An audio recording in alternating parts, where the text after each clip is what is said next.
Hi, I'm Richard Rogers, and I absolutely hope that you enjoy today's spiritual message. You know, we at Unity of Phoenix Spiritual Center are committed to helping people live better lives. We're going to provide you tools over and over, spiritual tools that allow you to live your best possible life. And if you want to leave a donation to continue to allow the work that we do to support other people just like you, we say thank you. Thank you for your generosity, because this ministry is committed to making the world a better place. So we're going to start with some scientific research. There was some research done at University of Oklahoma. And a professor asked all his students to answer this question: is hell exothermic or endothermic? Exothermic means it releases heat, and endothermic means it retains it. And here's what one student wrote. First, we postulate that if souls exist, that they must have some mass. And if they do, a whole mole of souls have some mass. So at what rate are souls moving into hell, and at what rate are souls moving out of hell? I think we can safely assume that once a soul gets to hell, it never leaves. Therefore, no souls are leaving. As for souls entering hell, let's look at different religions that exist in the world today. Some religions state that if you are not a member of their religion, you will go to hell. Since there are more than one religion and people don't belong to more than one religion, we can project that eventually all people and all souls will go to hell. With death and birth rates as they are, we expect that the number of souls in hell to increase exponentially.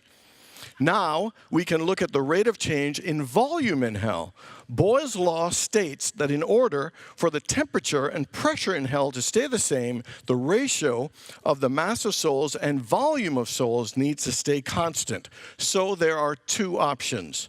If hell is expanding at a slower rate than the rate at which souls are entering hell, the temperature and pressure in hell will increase until all hell breaks loose. And if hell is expanding at a rate that is faster than the increase of souls coming into hell, then the temperature and pressure in hell will drop until hell freezes over. So that was a long way to go for hardly any laughter at all, wasn't it? So tonight we are talking about the law of expansion. We're talking about expanding. And there are scientists that absolutely believe that we live in an expanding universe, that we live in a field of infinite possibilities and a realm of ever-expanding potential, that the universe is not static, but it is dynamic, that it is alive, that it is evolving, that it is unfolding. Even Einstein, who once believed that the universe was static, absolutely believed that the universe is expanding. Here's my favorite quote by Albert Einstein. He said, "Two things are infinite, the universe and human stupidity." And I'm really not sure about the universe. So the question is, do we live in an expanding universe? How many people believe we live in an expanding universe? And how many believe that the universe is either expanding or contracting at any point? And so I want to talk about the law of expansion, because I believe that the law of expansion is actually a spiritual truth and a universal law of life. That expansion is really a vital part of why we're all here. That we are here to expand. And that the aspect of living a happy life, living a fulfilling life, is centered around how much we expand. Expansion is about growth. It is about change. It is about developing and unfolding. It is about learning. It is about creating. It is about expressing. And it is about experiencing life more fully and life more abundantly. And if you look at the Bible, in many different ways, this law of expansion is expressed over and over again in different ways. Let me give you an example. Remember with Adam and Eve, God said, be fruitful and multiply. He's saying to expand. Another example is Jesus said the kingdom of heaven is like a mustard seed. And if you read that, it says that a mustard seed is one of the smallest seeds, but it grows into one of the largest bushes. That is talking about expansion. The kingdom of heaven is like expansion. When Jesus said, give and it will be given to you, he is saying that when you give, there's a multiplying, circulating effect that expands your good through giving. You know, in the story of the loaves and fishes, remember Jesus took the bread, he blessed it, and he gave thanks for it. And what happened? It expanded and was able to feed enough people. And this expansion isn't just about physical things. Remember when Jesus said, he who is without sin cast the first stone? He was trying to expand people's mind into having compassion for others, to not just judging others, but to expand our hearts with compassion and care for other individuals. You know, expansion is an important part of a spiritual life. It is an important part of a happy and fulfilling life. You know, it's interesting. You know, the word heaven in its original form means expansion. We experience heaven every time we expand our awareness, or expand our faith, or expand our capacity to love, or have compassion, to expand our joy, to expand our creativity, when we expand our kindness. Anytime we expand, it is an experience of heaven. And that's what we're here to do. Expanding really opens the flow of life, opens the flow of creativity and possibilities and experience of abundance. And one thing I want to say about expansion and abundance, it is not just about quantity. It's not just about more. That the experience of expansion and abundance is actually more about quality. It's about having a deeper experience and a richer experience of life, a deeper experience of love and joy and passion and fulfillment and creativity. So you can actually downsize and simplify your life, which expands your freedom and your peace. So it's not just about more, it's about deeper and more fulfilling. So how many people agree that expansion is a vital spiritual principle and a key to a fulfilling life? We all agree with that, right? And yet, sometimes we are afraid to expand. Sometimes we're afraid of growth. Sometimes we're afraid of change. We resist change. We say we want change, but when change comes, sometimes we resist it. You know, sometimes we don't want to step out of our comfort zone. Sometimes we like to play it extra safe. Sometimes we even play soft and play small. Sometimes we don't want to try anything new or try anything different. And yet we say we want to expand and we want to have a happier and more fulfilling life. How often do we get stuck in routines? How often do we keep doing the same things over and over again? Anybody have like the same TV shows you tend to watch? I mean, we tend to drive to work the same way. I don't know about you, but I find a restaurant and a meal I like, I go to the same restaurant, have the same meal all the time. It is amazing how we get stuck. And we say stuff like, oh, same old, SSDD. Well, of course, SSDD. You keep doing the same thing. You know, I've given this statistic before that, you know, 92% of the thoughts you think today, you thought yesterday. We wonder why our lives staying the same. It's because we're thinking many of the same things. Only 8% of the thoughts that we think today, you know, are new and different from yesterday. So we talk about expansion, but you know what happens a lot? Our lives are contracting. We are staying or playing small because sometimes we're afraid to expand. As exciting as it sounds, it can be scary for us as well. Interesting. As much as I said that the Bible supports a whole idea of expansion in all the ways that I shared about the mustard seed and so on, it also warns us against contracting. Here are a couple. Remember the parable of the talents? Master goes away and leaves 5, 3, and 1, and the first one doubles it to 10. He says, well done, my good and faithful servant, you've done well. The 1 to 3 makes it 6, well done, my good faithful servant. The third one buries it and hides it. And then he said, look, master, I got the 1. And he said, you wicked servant. He takes it away. He gets thrown in jail. And here's the ending of that parable. He says, to he who has, more will be given, and they will have an abundance. But to he who has not, even that which he has will be taken away. And what it's saying is when you have a consciousness of abundance, when you take the things you have and you invest it, and you use it, and you enjoy it, you'll attract more. But when you have something and you're afraid and you hide it and you bury it, you will even lose that thing. So he's talking about expansion when you invest and express your joy and use.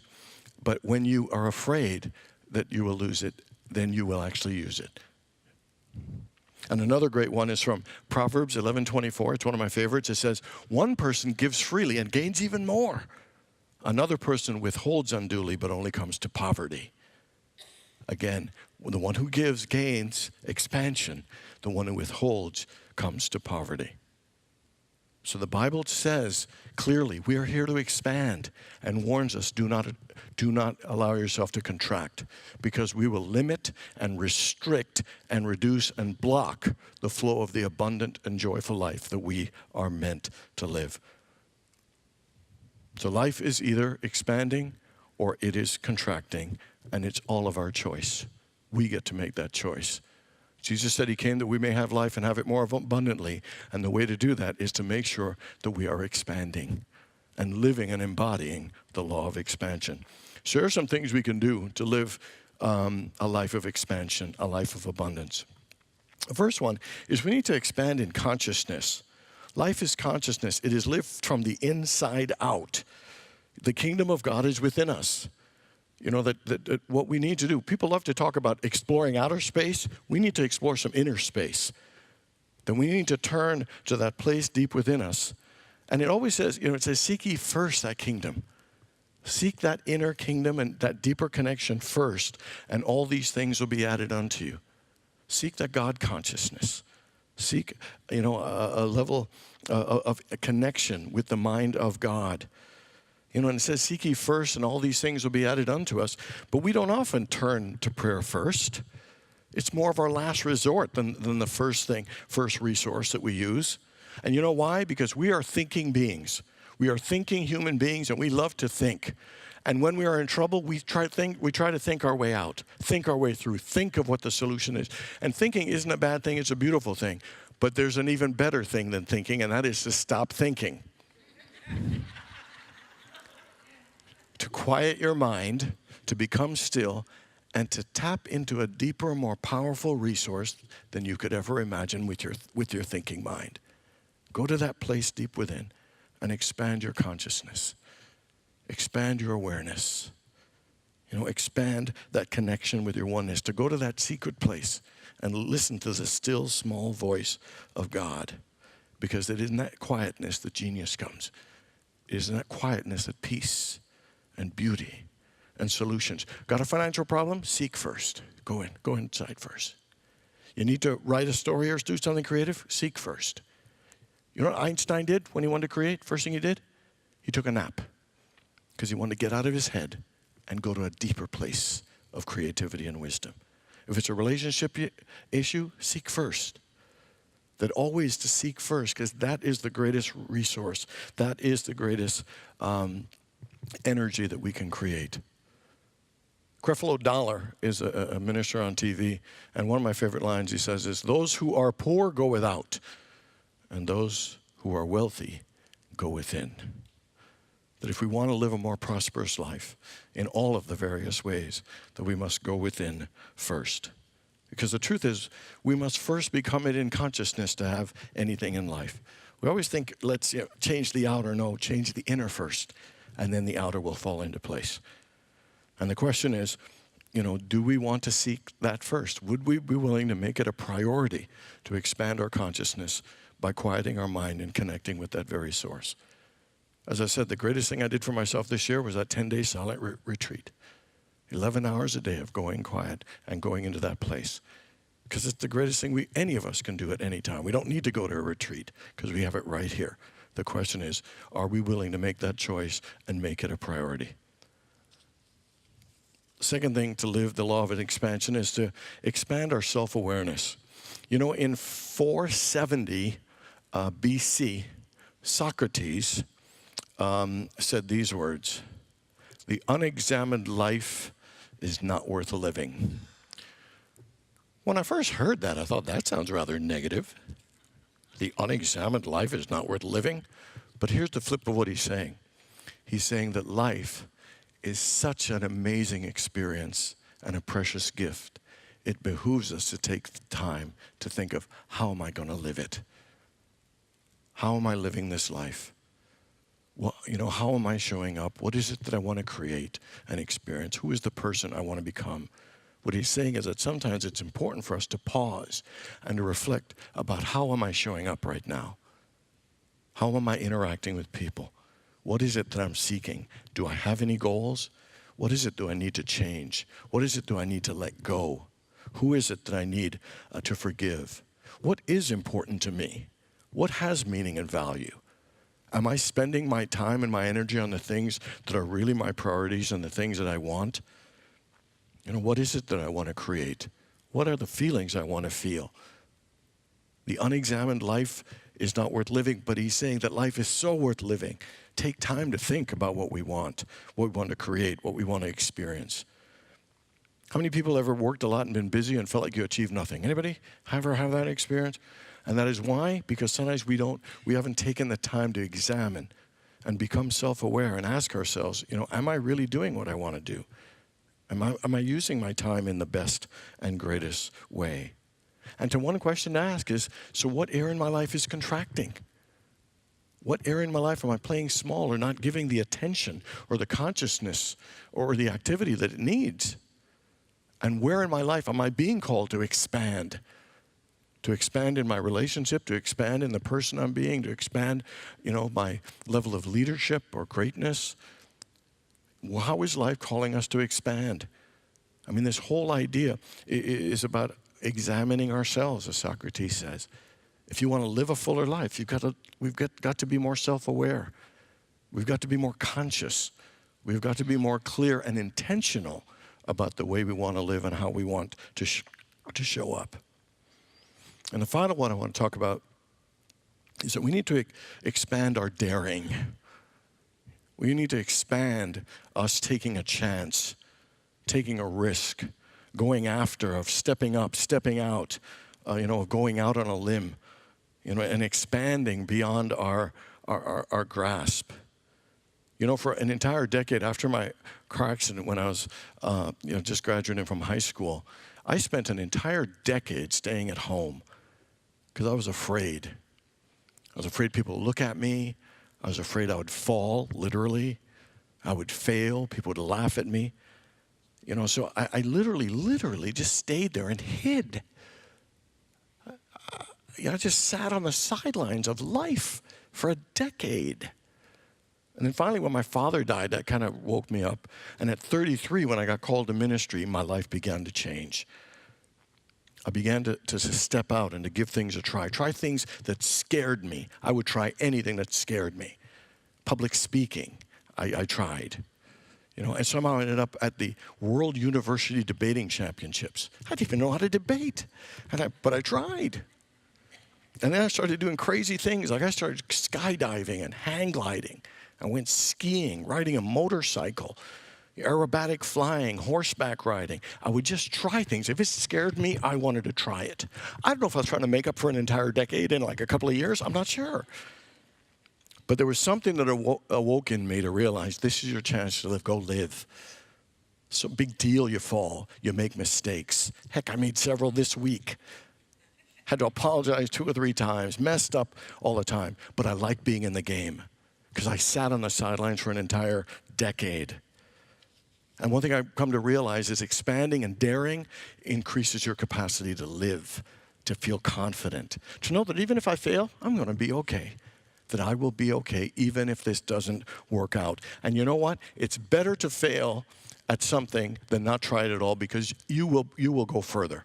Remember when Peter stepped out of the boat and at first he was standing on the water when he looked at Jesus and then he got a little scared and yet even though he failed, Jesus said, you are the rock upon which I will build my church. You know why? He was willing to be daring and to test his faith, to expand it and go out on a limb. So failing isn't a bad thing. It's a good thing if you're willing to try because it will expand you, expand your confidence. And it's never ending. It's a beautiful unfolding thing. One of the things I just did this summer, and I think I mentioned it, is I renovated my kitchen. Because I've been waiting, thinking, I'll do it someday. Some days now. So I changed my kitchen. I made it beautiful. I spent twice as much money as I thought I would, but I did it. And it's prettier, and it's nicer, and it's more functional than ever. But you know what was really good about it? It helped me step to a new level of saying, I deserve a better life. Anybody been stingy with yourself? Hold back, play safe. No, I better save it for later. This helped me realize, Richard, now's the time to live.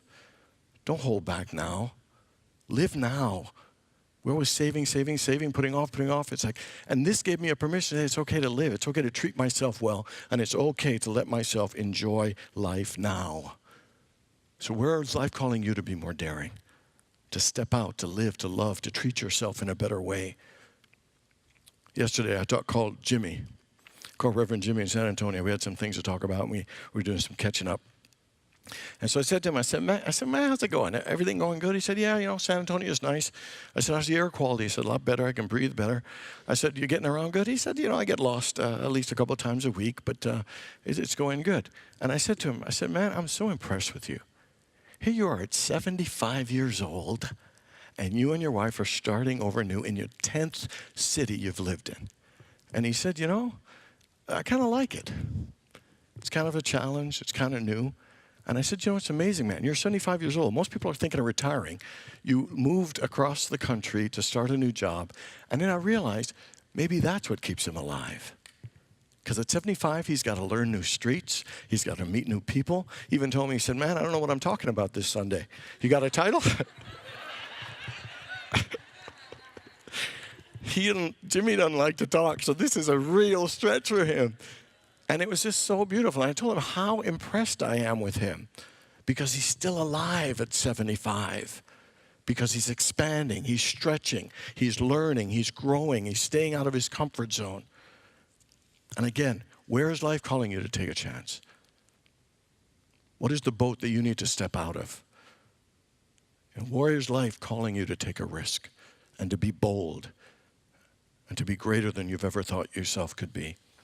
Here's some words from Teddy Roosevelt in Paris, France, at the Sorbonne, April the 23rd, 1910. And I'm sure some of you will know these words. It is not the critic who counts, not the man who points out how the strong man stumbles or where the gooder of good deeds could have done better.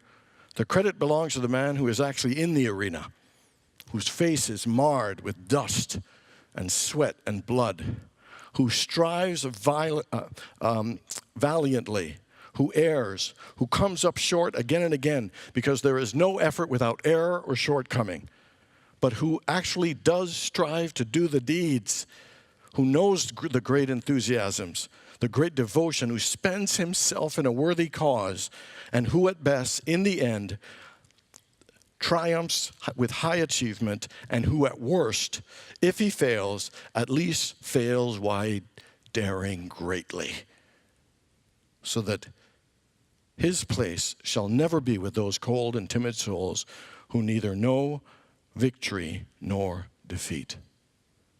Somebody said the greatest risk in life is to do nothing. Because when you do nothing, you gain nothing. But the best thing is to be in the arena, sweating and marred and bloody. And even if you fail, you at the end can say, I tried. I did my very best. And that will bring out more in us than we could ever imagine. Life is either expanding or it is contracting, and the choice is always ours.